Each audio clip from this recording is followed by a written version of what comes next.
Hey everybody, Michelle with Michelle's Frugal Living here, and thanks for watching my videos. And I'm going to talk about my washer and dryer again. I have made two previous videos about the washer and dryer. They are in my top three. Well, at least one of them is in the top three videos that I have.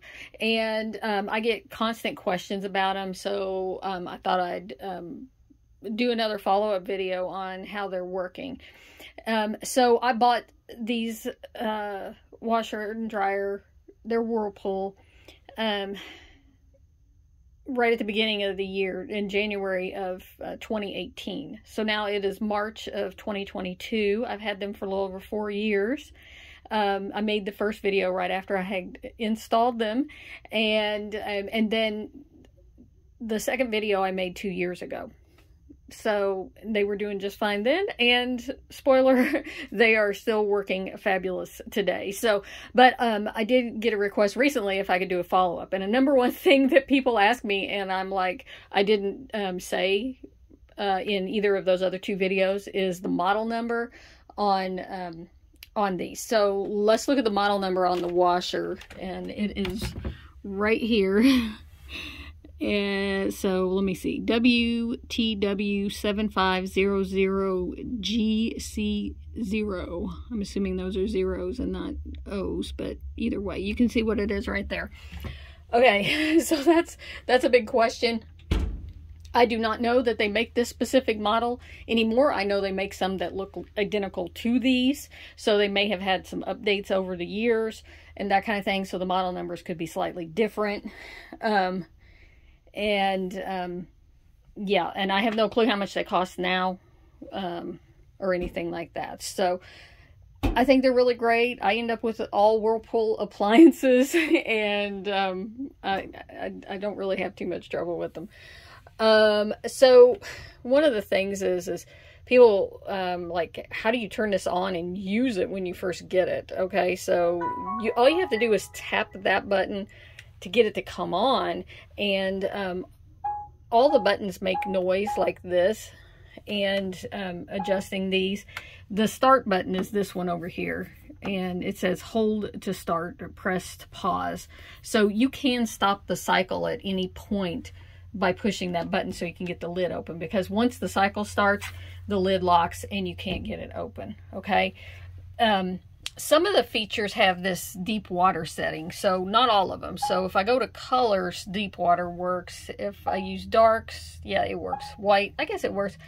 I was thinking there's maybe in a quick wash, I don't know, some setting I went to one time, the deep water, it wouldn't let me have deep water for it. But I leave the deep water on. I mean, unless I'm doing a really small load, I leave the deep water on. You can change the temperature of the water right here, and the soil level, I just leave that where it's at there. Here's a pre-soak setting, you could do that, and spin speed, there's 3 different ones, and then you could pick these up here as well if you have something else going on. And extra rinse, drain and spin, clean washer, and with a fresh, it says. So that's an actual product you could buy at the store.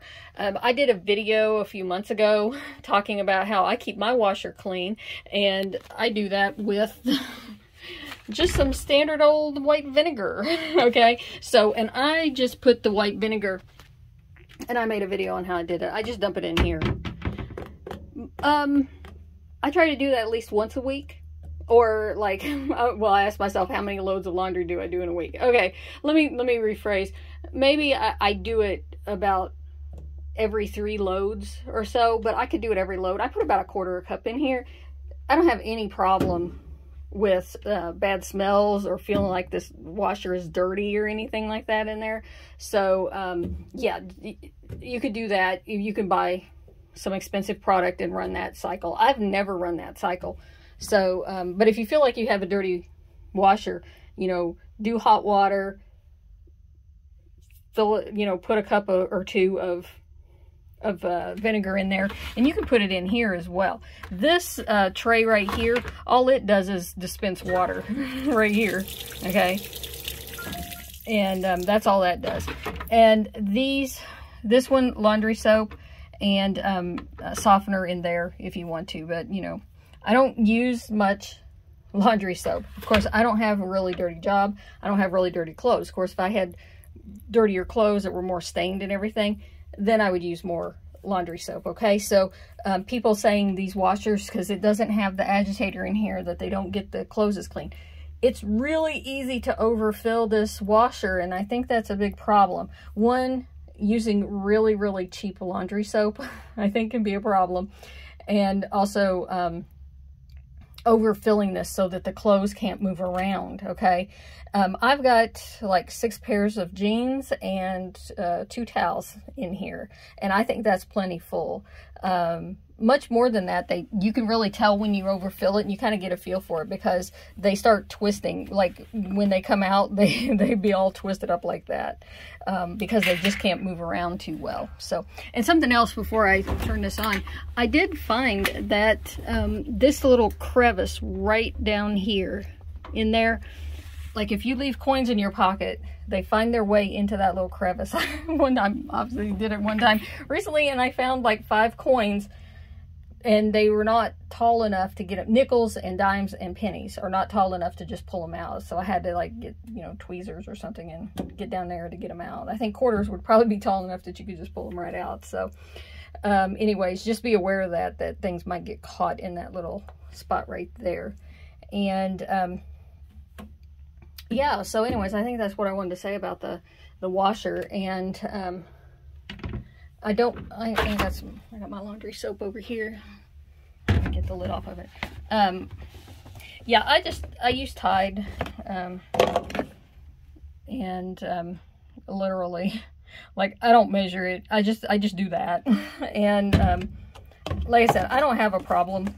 I've watched for stains in my clothes. Of course, I try to, like, you know, if I know it's something like spaghetti sauce or something that's really going to stain, I'm going to like pre-treat it before I put it in the wash. But I've watched specifically for some stains to make sure that they were coming out of my clothes, and I haven't had a problem with it. So I got it on towels in deep water, and I just have to hold this button in, and then it'll start, okay? And it makes noise because I think it's balancing itself. It's like weighing and stuff. I don't know what all it does. It's got a computer in it, you know. So the dryer, it has the same kind of controllers, you know, right here. And I mean, literally, I've had no issue. And of course, I say that, you know, with me doing 1 or 2 loads of laundry a week, you know, if that. So if you're doing a lot more laundry than I am, you know, obviously it's going to wear that washer out. And the more you put in there, the fuller it is. You know, that's obviously going to take a toll on that as well. So I have done blankets, you know, queen size blankets in here. I did a king size blanket. I didn't have any trouble washing that in here. And you know, it works just fine. And the lint is right there, and I haven't cleaned it out from the last time I used it. And you know, this happens to all my dryers. The jeans stain them and make them blue right there, but otherwise, I mean, there's nothing going on with my dryer. And I alter what settings that I use and everything else. So yeah, and it'll fill up, but you know, you will not see this thing, even in deep water setting, this thing does not fill all the way to the top. And it just doesn't happen. And you can't, you know, it isn't. Even if you tried to fill it up with that pre-soak thing, you know, or, you know, dispenser there, it's not going to work. So, all right, well, anyways, just to let you guys know, if anybody's interested, they still work great. And yeah, there you go. Thanks for watching.